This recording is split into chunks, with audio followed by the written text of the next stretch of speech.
English honours বা ইংরাজিতে স্নাতক।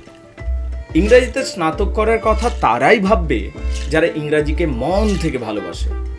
ইংরাজি সাহিত্যের প্রতি একটা টান রয়েছে এবং ইংরাজি ভাষার উপর নিজের তুমি কেরিয়ার গড়তে চাও, মানে ভবিষ্যতে নিজেকে তুমি ইংরাজি সাহিত্যের সাথে জুড়ে রাখতে চাও।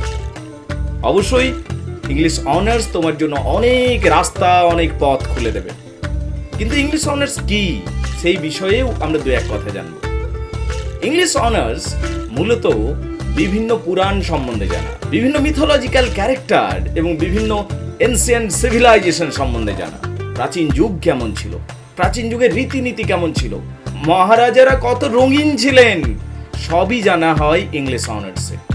ইংলিশ অনার্সে আমরা আরও জানতে পারি কোন রাজ্যকে দখল করলো এবং তাদের উপর ভাষাগত কি প্রভাব পড়েছিল।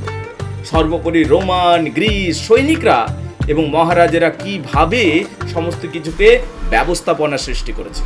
স্বর্গ থেকে নরক, দেবদূত থেকে শয়তান এবং নরকের গভীর অন্ধকার পর্যন্ত সবই আলোচিত হয় ইংলিশ অনার্সে। এখানে দেবদূতও নেমে আসবে আমাদের সাহিত্যের পাতার মধ্যে। দেবদূতদের জীবন এবং কিভাবে সর্বশ্রেষ্ঠ দেবদূতও কিভাবে শয়তানে পরিণত হয় তাও জানতে পারবো ইংলিশ অনার্সে। মহান রাজা কিং অ্যালফ্রেড থেকে শুরু করে লিজেন্ডারি কিং আর্থার সম্বন্ধে জানতে পারবো। সর্বোপরি উইলিয়াম শেক্সপিয়ার নিজের যুগে কি কি কর্মকাণ্ড করেছিলেন তাও আমরা জানতে পারবো ইংলিশ অনার্সে। ইংলিশ অনার্স কি শুধু এইটুকু?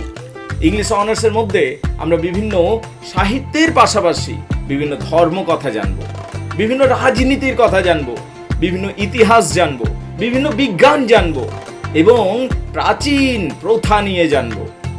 কিভাবে বিভিন্ন ধর্ম এবং বিভিন্ন সাহিত্য আস্তে আস্তে একে অপরের সাথে মিশে গেল, কিভাবে সাহিত্য একটা ছোট্ট জায়গা থেকে বেরিয়ে সারা পৃথিবীতে ছড়িয়ে পড়লো, কিভাবে সাহিত্য পরিবর্তিত হলো সময়ের সাথে সাথে, কিভাবে ইংরাজি উন্নত হলো, কিভাবে যুগের পর যুগ ইংরাজি সাহিত্যে আমরা বিভিন্ন কবি সাহিত্যিকদের পেলাম।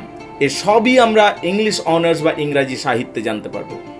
এক কথায় ইংরাজি সাহিত্য তোমাকে পরিপূর্ণ করবে, তোমার মধ্যে পরিপক্কতা সৃষ্টি করবে, তোমার মধ্যে যৌক্তিকতা নিয়ে আসবে। এই হলো ইংলিশ অনার্স।